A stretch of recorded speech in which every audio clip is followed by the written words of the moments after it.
Hello everybody, in today's video we're going to be taking a look at this other KungFu 4x4 that I received from the Cubicle.us. I'm not sure how to pronounce this one. It's the KungFu JuQue or JuQue or something like that. It's up here. I don't know how to pronounce that, and sometimes on the Cubicle's website as well they will have a pronunciation button you can click and you can hear one of them saying it, but in this case they didn't. Anyways, so I already went over the box on the other one, so I'm going to skip that part on this. So let's go ahead and open this thing up and take a look on it. Still, it's stuck like the last one was too. Oh man, this thing just does not want to come out of here. All right, time to tear the box. Oh yeah, that's got a good suction on it. All right, so let's go ahead and open this up. Okay, so it's a bit bigger than a regular 4x4. I can feel that in my hands already. Oh, got a weird sound. It almost sounds sloppy. You know what I mean? But yeah, I can see the reverse corner cutting is non-existent already, and it is. Look at how much it catches. But the Cubicle does say this on the website. The KungFu JuQue is a new jumbo-sized 4x4 with a low price point, great as an inexpensive first 4x4 cube for beginners. It's only $8. So I can tell right now that it's definitely not like a crazy speed cube. You could speed cube on it, but I think it's more for beginner speed cubers, I would say.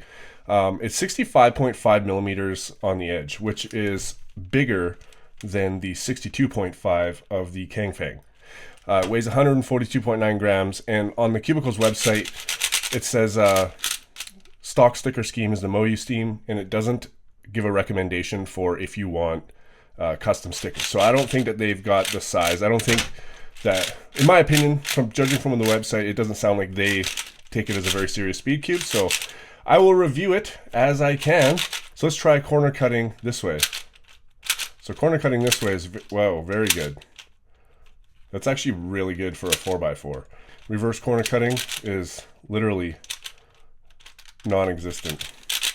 But anyways, yeah, it kind of feels a bit sloppy. To me, it sounds sloppy. It's a bit squishy. It's almost like I have to utilize that corner cutting by making sure I'm over my turn before I go. Don't rely on any kind of reverse corner cutting whatsoever on this puzzle. Anyways, guys, I'm going to go and play around with this thing, solve it a couple times, and show you the pieces as well. And then we'll come back and see exactly what I think about this thing.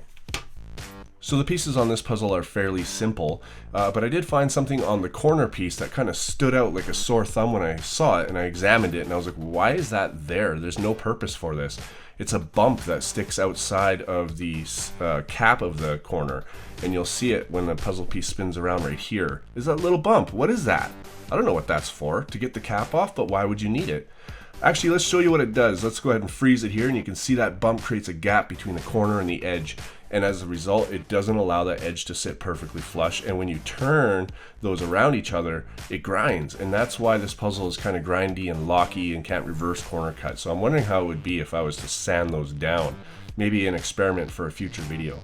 But I'm going to go ahead and show you a solve now, and you will see the result of what those bumps are doing. It does definitely lock up.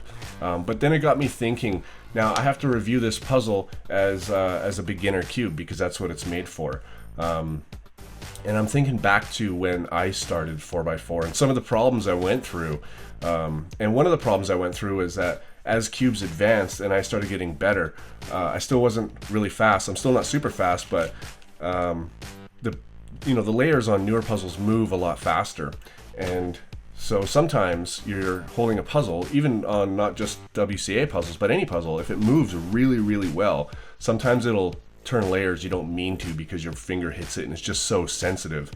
But with this puzzle here, it won't do that, obviously. So for a new person, it's actually kind of a good thing because I don't remember how many times I tried to do something on the puzzle, trying to figure it out slowly, and then my finger hits a layer and I'm like, what did I do?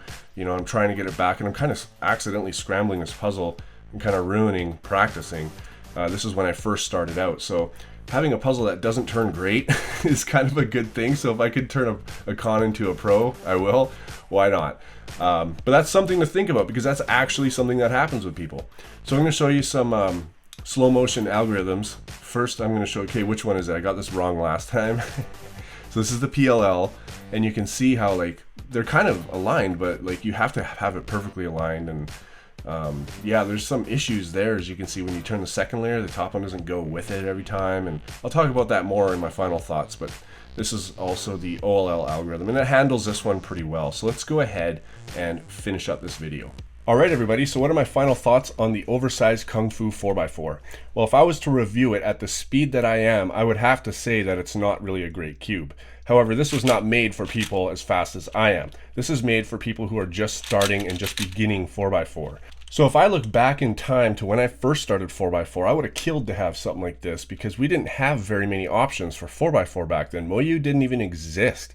You know, Diane barely existed back then.